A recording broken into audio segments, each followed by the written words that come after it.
Hamma biladi, biz Qo'qon biladi meni desam ham bo'ladi. Nomim ches beradigan tergovchi bo'lgan, chunki boshimda bunday qilmasam turmasdi. Hozir qo'llarim tushdi ikkinchi kuni. O'zingizni tanishtirib, qayerdan kelgansiz, nima problema bo'lgan, borini ochiqchasiga turing. Men Qo'qondan keldim. Yoshim 56 yoshda. 7 yildan shu kasal bilan kurashib kelaman. Bo'ynimda 3 ta grija, belimda 4 ta grija. Mana bugun ikkinchi kun davolanyapman. Kecha kelganimda hamma menga qarab hayron bo'lib, odamlar ko'ziga qaralmasdan qiyshib, bunday bo'lib kelgan edim. Qanaqa bo'lib kelgansiz? Mana bunday bo'lib kelgan edim. Shunday qilib paypaslanib kelgandim. Qancha holatdan beri shunaqa yuribsiz? Shu 3 yildan shaqa, 7 yil boshlangan. Mana 3 yildan shaqa hamma biladi, biz Qo'qon biladi meni desam ham bo'ladi. Nomim ches beradigan tergovchi bo'lgan, chunki boshimda bunday qilmasam turmasdi. Hozir qo'llarim tushdi ikkinchi kuni. Juda ham xursandman. Hindistonga borib davolanyapti. O'zimizda mana tayyor kinezologiya ochilganiga juda ham xursandman. Juda ko'pchilikka tavsiya qildim. Meni bormagan joyim qolmagan. Qo'qonda nechta nevropatologga bordim. Toshkent, Moskva, Rossiya qolmadi. Hamma joyda bo'ldim. Hammaga tavsiya qilgan bo'lardim. Necha kunda tushganligini ham aytib o'tib keting-da, odamlarga juda qiziq bo'ladi bu narsa. Juda qiziq, mana taniganlar biladi. Men 7 yildan shaqa mana qo'lim tushganiga shunaqa xursandman. Ikkinchi kuniyoq o'zi kecha bilingan edi. Bugun yana ham qo'lim tushib, odamlarga bemalol bunday qilib qaraydigan bo'lganimga juda ham xursandman. Allohga hamdlar bo'lsin. Yaxshi ham shu kinezologiya bizda ochilibdi shu fan.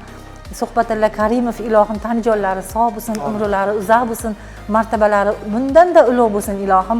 Hamma bizga o'xshagan bemorlarni chiroyli qilib shunaqa qilib davolab, hammani xursandchiligida, oilasida xursandchilik bo'lishiga hamisha sababchi bo'laversinlar.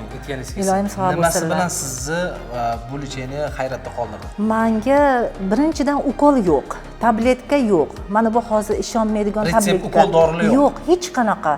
Faqatki odamda tochkasi bilan davolanar ekan. Tabiiy yo'l bilan davolanar ekan. Mana shu ukoldan bezillagan odam edim, tabletkadan. Hozir Allohga shukr, ukol, nima, qo'lim tushib, 7 yilda tushib, mana mazza qilib, bemalol mana shunday qilib gapiryapman-da, odamlarga gaplashganimda bo'ynimni shunday qilib, peshonamdan odam chiqmasa-yu deb domimni aynalib, odamlar turgan bo'lsa, qochib o'tayotgan odam edim. Hozir hech kimdan Xudoga shukr, qochmayman. Bemalol mana intervyu berishga ham darcha tayyorman. Odamlar mana Hindiston, Turkiya qilib davolanyapti. Alhamdulillah o'zimiz mana Toshkent shahrida, Yunusobod 18-kvartalda Suhbatilla Karimov kinezologiya fanidan mana chiroyli klinika ochibdilar. Mazza qilib mana sizlarga gapirib turibman.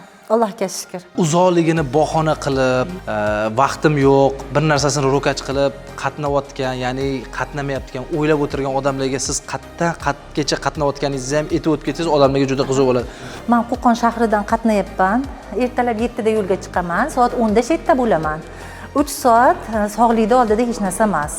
Odamlar nechgacha yurib Hindistonga borib, o'sha yerda xor bo'lib, qiynalib, o'sha yerda davolanishyapti. 3 soat men uchun hech narsa emas.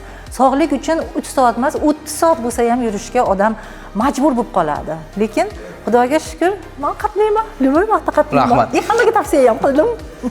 Bizani kuzatib turgan odamlarga, sizdagi kasali bor odamlarga yoki qaysidir muammosi o'tida, oyog'ida, belida og'riq bo'layotgan odamlarga yoki sizga o'xshab bo'ynini qaytira olmayotgan odamlarga shu yerdan turib nima deya olgan bo'lardingiz? Boraymi, bormaymi deb turgan odamlarga. Mana shu o'ylanib, ikkilanib, nima qilay ekan deb istixora o'qib, namozda o'qib yurganlarga tavsiya qilardimki, o'ylanmasdan, netmasdan mana shu Suhbatilla Karimovda Yunusobodda joylashgan, 18-kvartalda joylashgan klinikalarga kelishlarini tavsiya qilaman. Chunki men 7 yilda topmagan davoni mana shu yerdan topdim. Allohga shukr, yana 10 kun emas, nevropatologda yotaydigandaqa 2 kunda topdim. Hali men 5 kun davolanaman. 5-kuni otdek bo'lib, ketilmagan joylarimga, sayohatlarga borib, mazza qilib yashamoqchiman. Albatta bitta narsani inobatga olib qo'yish kerak. Bu 5 kunning ichida emas, 2 kunligini ichida. Bu hammasi Xudodan. O'zingizlarni ehtiyot qilinglar, har doim sog' salomat bo'linglar. Karimov klinikasi sizni sog'lig'ingiz haqida har doim qayg'uradi. O'zingiz ehtiyot qiling. Endi bemalol mana bu bo'yningizni qaltirmasdan bir tekis ko'rishga urinasiz. Bemalol hech bermay yuraman. Rahmat, sog' bo'ling.